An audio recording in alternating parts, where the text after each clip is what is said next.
Lyra crouched atop the jagged cliff, her long ears flicking with every vibration of the wind, picking up the faint hum of engines far below. The humans were coming.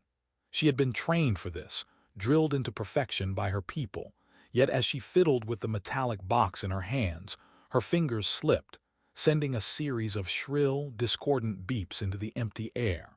She froze, ears twitching, heart hammering. The box emitted one final, pitiful squeal and then nothing. Lyra blinked at it. "Really?" she muttered under her breath. "Really, Lyra?" From below, the convoy of humans clattered across the rust-colored ridges. Kale was leading the squad, and his luck, as usual, seemed to be composed entirely of bad timing. He tripped over a stray cable, skidding across the metal terrain and landing face first in a puddle of something unidentifiable. He scrambled upright, arms flailing like a puppet on a string, and the sight made Lyra snort despite herself. "Who's laughing?" Kale called, glancing upward, squinting against the glare of the twin suns. His squad followed his gaze, weapons raised, but he waved them down with a sheepish grin. "I mean, no one, right?" "Right." Lyra tightened her grip on the box, finally realizing it was not going to explode, at least not in any way remotely threatening. She cursed under her breath, then attempted to toss it off the cliff for effect. Only it bounced off the edge, hit a jagged rock, and skittered down toward the humans. Kale instinctively dove out of the way, managing to flip backward in what could only be described as an accidental but oddly graceful maneuver. He landed on his back, staring up at the cliff, breathing hard. "Well," he muttered, "that could have gone worse." He didn't know whether he was talking about his own life or the impending alien attack. Lyra pressed herself closer to the cliff edge, trying to disappear into the shadows. "You have got to be kidding me," she whispered, her ears flattening against her head. "This is supposed to be my brilliant ambush, and it looks like a circus act." Kale, recovering his footing, began calling out, "Look, if anyone's planning an ambush, it might be, hey, friendly advice. Try not to hit us with glowing boxes next time." His squad snickered behind him. The absurdity of the moment was so thick that even Lyra couldn't help but chuckle, a quiet, reluctant sound that tickled her chest. Suddenly, a deep, mechanical roar shattered the laughter. From the horizon, a shadow moved with unnatural speed and purpose. Lyra's ears twitched violently, sensing vibrations in the ground that no human could feel. Kale froze, his grin fading as the metal plates of the terrain trembled. A rogue biomechanical entity surged forward, its frame a twisted fusion of synthetic armor and organic sinew, eyes glowing a cruel orange. We're gonna need a plan," Kale said, his usual humor replaced with nervous energy. Lyra scrambled down the cliff, landing with a grace that made Kale's jaw drop, even in panic. "Plan," she echoed. "Plan, you have to run." But she didn't move far. They were trapped in the narrow canyon with nowhere to go. The entity's heavy steps reverberated, sending up showers of sparks from the metallic terrain. Kale wiped a streak of grime from his face, muttering, "I knew today would be bad, but this is spectacularly bad." He looked at Lyra. "You, care to join forces? Temporary alliance?" His tone was awkward, almost hopeful, and the humor crept back into his voice despite the danger. Lyra's ears twitched in a combination of irritation and surprise. "Temporary alliance," she repeated, voice tight but unwilling to be rude. "Fine, but if you get in my way, I won't be responsible for your survival." Kale grinned. "Deal. Same for me." They dashed through the canyon, dodging thrashing metallic limbs and arcs of energy. Kale, despite his clumsiness, managed to trip the entity momentarily by rolling under a protruding rock, and Lyra exploited the opening with precise strikes, using her agility and heightening her senses. Sparks flew, metal screeched, and the canyon echoed with the chaotic symphony of battle. At one point, Kale got his foot caught in a loose cable and went tumbling down a small slope, hitting Lyra squarely in the shoulder. She yelped, stumbling into a rock, and the entity nearly caught them both. "Careful, human," she barked, though her voice was more amused than angry. Hey, that was a tactical maneuver, Kale shouted, brushing himself off, eyes wide. I call it rolling distraction. Lyra's lips twitched into a smirk. Rolling distraction, right, I'll remember that. They continued, finally reaching a narrow passage that led to a cavern deep within the cliffside. The entity's size prevented it from following. Inside, panting and bruised, Lyra leaned against the wall, her ears twitching back and forth, slowly calming. Kale sank to the floor, hands on his knees, trying to catch his breath. So, Kale said after a long pause, voice weak but teasing, we made it, alive, barely. But hey, I think we're, team material. Lyra rolled her eyes but didn't deny it. Team material, I'll grant you that, human. But only because I need you to survive, until we figure out how to deal with that monstrosity. Kale grinned, wincing as he rubbed a sore shoulder. Monstrosity, yeah, that's one way to put it, or my new best friend. Lyra gave a short laugh, ears flicking slightly as she scanned the cavern. Don't push it, but maybe you're not completely useless. Kale gave a mock bow. I'll take that as a compliment, from a long-eared alien warrior no less. They shared a moment of laughter, the tension easing just enough to allow a fragile sense of camaraderie. Outside, the twin suns dipped closer to the horizon, painting the canyon in sharp gold and crimson. The entity still prowled beyond the cliff's edge, and the planet felt as alive and threatening as ever. But inside the cavern, for the first time since they met, Lyra and Kale recognized something more than survival. The possibility of trust, of cooperation, and perhaps, in a distant future they hadn't yet dared to imagine, something resembling friendship. Kale's grin returned, wider now, as he gestured toward the entrance. So, what's next, Team Longears? Do we wait for our next life-threatening adventure or just grab a snack? Lyra laughed, shaking her head. We survive first, snacks maybe after. As darkness crept over Tarixis 9, they settled into an uneasy, reluctant partnership. The canyon echoed with distant metallic roars, but for the first time, the fear was tempered by humor, by shared human and alien absurdities, and by the sense that neither of them was entirely alone in this war-torn world anymore. Lyra and Kale moved cautiously through the bioluminescent forest, the soft glow of the alien flora illuminating their path in eerie shades of blue and green. Lyra's long ears twitched at every faint rustle, each movement of the strange luminescent creatures echoing through her sensitive perception. Kale, by contrast, kept his eyes wide and his feet in constant motion, tripping over roots that seemed to appear out of nowhere. Seriously, he muttered, scrambling upright for the third time in 10 minutes, do these trees move? Or am I hallucinating? Lyra shot him a look, ears flicking impatiently. They don't move, you just have the coordination of a newborn hatchling. Kale grinned, rubbing his ankle. I'll take that as a compliment, I think. They approached a series of floating rock platforms suspended over a glowing chasm, each one drifting lazily like slow-moving islands. Kale hesitated at the edge. You're kidding, right? We're supposed to jump across that. Lyra raised an eyebrow, balancing easily on the nearest platform. Unless you want to be collected by whatever is lurking in the abyss, yes. Jump. Kale took a deep breath and leapt, flailing his arms. Halfway across, he yelped as the rock shifted under him, and Lyra reached out instinctively, catching him by the wrist. He dangled there, staring at her with wide eyes. You know, he said, panting, this is the first time I've ever been saved by an alien girl with ridiculous ears. And yes, they are ridiculous in the best way. Lyra smirked, tugging him onto the platform. You're lucky I'm in a good mood, or maybe I just enjoy your dramatic expressions. They continued, carefully hopping from platform to platform.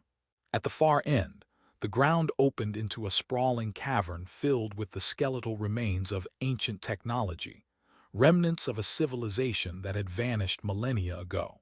Machines the size of small buildings lay twisted and dormant, some sparking faintly, others humming softly as if dreaming. Kale's mouth hung open. You don't get this in any human history lesson. Lyra laughed quietly, scanning the ruins. History lessons are for people who don't want to live through it themselves. She approached a large console and brushed her fingers over the dusty controls. Sparks jumped, illuminating her sharp, human-like features and those long, flickering ears. Looks like some kind of command hub, could be useful. Kale peeked over her shoulder, squinting at the alien symbols. Useful or incredibly dangerous? Both, Lyra replied with a grin. Welcome to my world, human. We never do anything halfway. While Lyra worked to reactivate the console, Kale explored the ruins, accidentally stepping on a panel that triggered a holographic map of the area. It projected a three-dimensional image spinning lazily in the air. Kale swatted at it, his fingers passing through the projection. Why do they make these things so touchy? He muttered. Lyra's ears twitched, and she couldn't help but laugh. You've got a talent for discovering every wrong button. Their laughter was interrupted by a low, resonant thrum. From the shadows, mechanical drones emerged, their limbs clicking and whirring as they scanned for intruders. Kale rolled his eyes. I knew there'd be a catch. Lyra moved with fluid grace, her long ears twitching as she coordinated their next steps. Follow me, and try not to trip this time. Kale saluted mockingly, earning a smirk from her. They darted among the ruins, dodging lasers and swinging mechanical arms. Kale improvised, pushing over a rusted pillar that crashed onto a group of drones, sending them sparking and twitching to the ground. Lyra seized the moment, activating the console to override the system and shut down the remaining drones. When the danger passed, they both collapsed against a wall, breathing heavily. Kale wiped his forehead. Well, that was fun in the I might die sense. Lyra's lips curved into a teasing grin. I'll admit you're getting the hang of surviving, barely. Kale chuckled. Barely is better than never, right? They spent the next few hours exploring the ruins, finding relics of alien tech that defied Kale's understanding. Some devices emitted soft, pulsing light. Others produced sound waves that made the air shimmer. Kale tried interacting with everything, often setting off alarms or harmless but loud booms. It's like playing with fireworks in a haunted house, he said at one point, ducking as a small energy burst fizzled near him. Lyra rolled her eyes, though her lips twitched with amusement. If you survive this planet, you'll deserve a medal for stupidity and endurance. As night fell on the alien world, they reached the edge of an observation platform, overlooking a vast expanse of floating islands and jagged cliffs.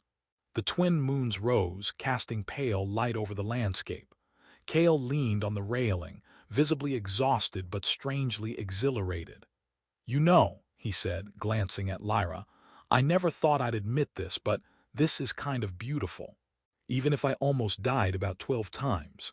Lyra's ears twitched, a subtle but unmistakable sign of amusement. I suppose the view is better when you're not panicking every 2 seconds. She paused, looking at him more closely. And you are improving. Not that I'd call it skill yet, more like acceptable chaos management. Kale laughed. Acceptable chaos management. I'll take that as a promotion.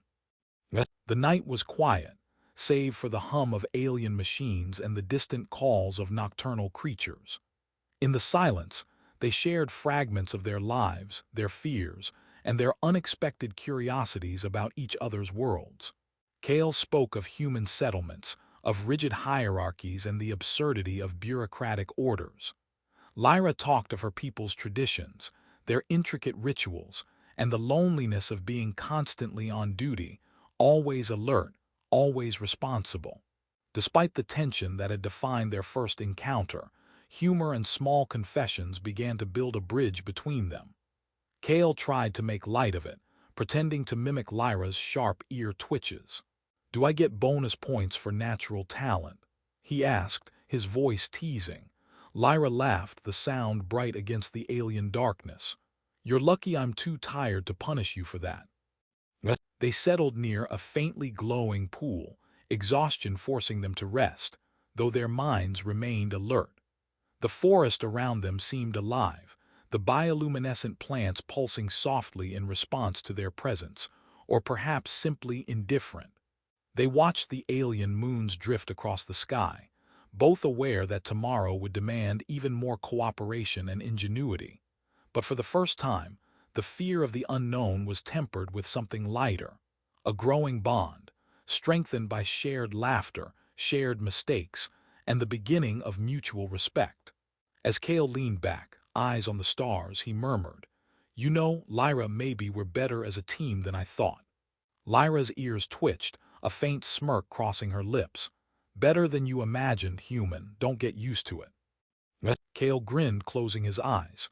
"Too late, I already am." The night carried on, a quiet camaraderie settling over them, the shadows of the alien forest stretching long and mysterious. Their laughter echoed softly against the ruins, a reminder that even in a world fractured by conflict, humor, curiosity, and the fragile beginnings of trust could thrive.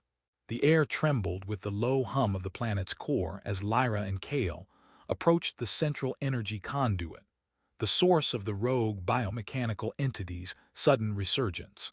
Sparks erupted from broken pylons and panels, and the terrain shifted unpredictably, making every step a calculated gamble. Lyra's long ears twitched constantly, attuned to vibrations and minute changes in the environment. Kale, on the other hand, relied on his instincts, leaping over energy fissures and ducking under arcs of sparking wires with a mixture of grace and clumsy luck that somehow worked. "Try not to die before breakfast," Lyra muttered, adjusting her grip on a pulse rifle. Kale smirked, brushing soot from his shoulder. "Breakfast is overrated anyway. I prefer surviving." The rogue entity appeared ahead, larger and more fearsome than before, its synthetic armor fused with writhing organic matter. It moved with unnatural precision, each step sending shockwaves through the ground. Its glowing eyes scanned the cavern for intruders, and for a moment, Kale froze, caught between awe and terror. "You gonna stand there gawking, or are we doing this?" Lyra said, flicking a control panel that triggered a temporary shield. Kale grinned, picking up a metallic rod from the ground and swinging it with a mix of desperation and improvisation. "Doing this, preferably with style, but we'll settle for effectiveness." They attacked together, a seamless combination of human improvisation and alien precision.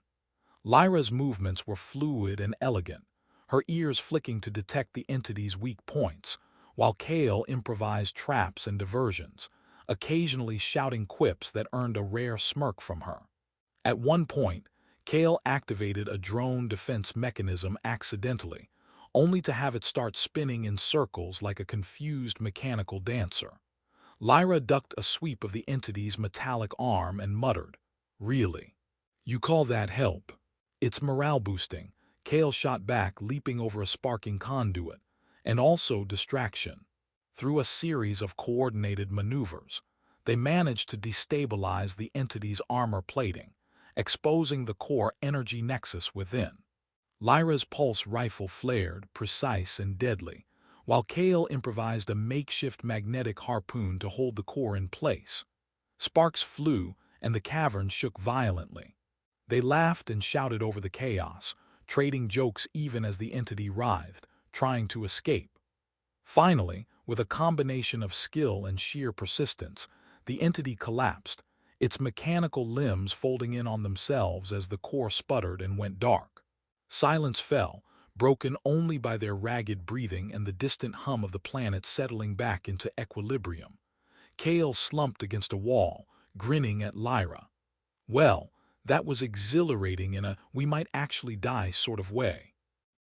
Lyra's ears flicked back, a small smile tugging at her lips. "Exhilarating, yes. Don't make me regret saving your life again, human." Kale laughed, brushing soot from his clothes. "I'll try not to. Although I suspect surviving with you will become a habit." As the dust settled, they moved to inspect the planet's central conduit. The energy source was damaged but stabilizing. Lyra worked at the controls, guided by instinct and intuition, while Kale offered assistance, often fumbling but contributing in small, surprisingly effective ways. They shared quiet moments of banter, teasing each other as they repaired critical systems. "You know," Kale said, ducking a sparking wire, "I think your ears have more skill than most of my squad." Lyra flicked them sharply, a gesture almost affectionate. "Careful, human. Compliments from you are dangerous." Hours passed, and the central conduit hummed steadily once more. The rogue entity was neutralized, the humans and aliens alike safe from immediate threat. Lyra and Kale emerged from the cavern, blinking in the light of Tarix's 9 twin suns. The landscape was scarred but quiet, a tentative peace settling over the planet. Kale turned to Lyra, brushing a stray piece of dust from his uniform. "So, what now? We go back to being enemies, or something else?" Lyra's ears twitched as she considered him, the sharpness in her eyes softening. "Something else," she said finally. "I never thought I'd say this, but fighting alongside a human wasn't entirely miserable." Kale grinned, extending a hand, which she studied for a moment before taking. "I'll take that as a victory for humanity." "Or a defeat for alien pride," Lyra countered, but her voice carried warmth. They walked together toward the cliff where they had first met, the place of their initial chaotic encounter. Memories of the glowing boxes, the pratfalls, the accidental explosions, and their frantic cooperation all merged into a shared narrative that now felt like a foundation rather than a series of mistakes. Lyra's ears twitched with the breeze, and Kale couldn't help but glance at them with a mix of fascination and affection. "I have to admit," Kale said, nudging her gently, "I never imagined I'd be standing here alive and actually liking my alien comrade." Lyra raised an eyebrow, flicking her ears with mock indignation. "Alien comrade? Really? That's the best you could come up with?" Kale laughed, rubbing the back of his neck. "Hey, I've been shot at, nearly vaporized, and chased through alien ruins. Cut me some slack." They paused at the cliff's edge, looking out over the vast expanse of their world. The twin moons rose in the sky, bathing everything in silver light. For the first time, the planet felt less like a battlefield and more like a place they could belong. Lyra spoke quietly, almost to herself, but Kale heard every word. "I never understood why humans fought so fiercely, or why I hated them so easily, but I understand a little more now. Not all humans are enemies. Some can be friends, perhaps even more." Kale reached for her hand again, and she allowed it, their fingers intertwining naturally. "I'm glad we found that out before either of us ended up as alien toast or human scrap," he said, grinning. Lyra laughed softly, a sound that felt unguarded. "Perhaps this is how alliances are meant to be, not born from fear or obligation but from trust, and maybe a little chaos." Kale nodded, squeezing her hand. "And a lot of ridiculous luck." The twin suns dipped further, casting long shadows over the landscape. Yet the light caught on the edges of their hair, the glint of her eyes, the subtle twitch of her ears, and the firm, reassuring presence of Kale by her side. They had faced fear, chaos, and mistrust and emerged changed, stronger, more understanding, and willing to see beyond old barriers. Kale chuckled softly. "You know, Lyra, I think this might be the start of a very interesting partnership. And not just for surviving rogue monsters." Lyra's lips curved into a small, genuine smile. "I'll hold you to that, human, but don't think I'll make it easy for you." "Wouldn't dream of it," Kale replied, laughter dancing in his voice. Together, they turned from the edge of the cliff, walking back toward the settlements where humans and aliens alike would see the results of their efforts. The planet was scarred, but it was healing just as they were. And for the first time, Lyra allowed herself a thought that had been foreign and forbidden for so long. Perhaps enmity could become something else. Something stronger. Something lasting. Kale glanced at her, ears twitching, smile lingering. "You know, I think I understand now why some people fight for love. It's worth every explosion, every near-death tumble, every ridiculous moment." Lyra's ears twitched in acknowledgement, a rare softness in her gaze. "Now I understand too, and maybe, just maybe, it's worth it." They walked on together, side by side, through a world that had tested them in every imaginable way. but which now offered the promise of new beginnings, of trust forged in fire, of laughter after fear, and of a bond neither war nor chaos could break. The wind swept across the cliffs, carrying with it the faint echoes of past battles, but Lyra and Cale moved forward not as enemies, not just as allies,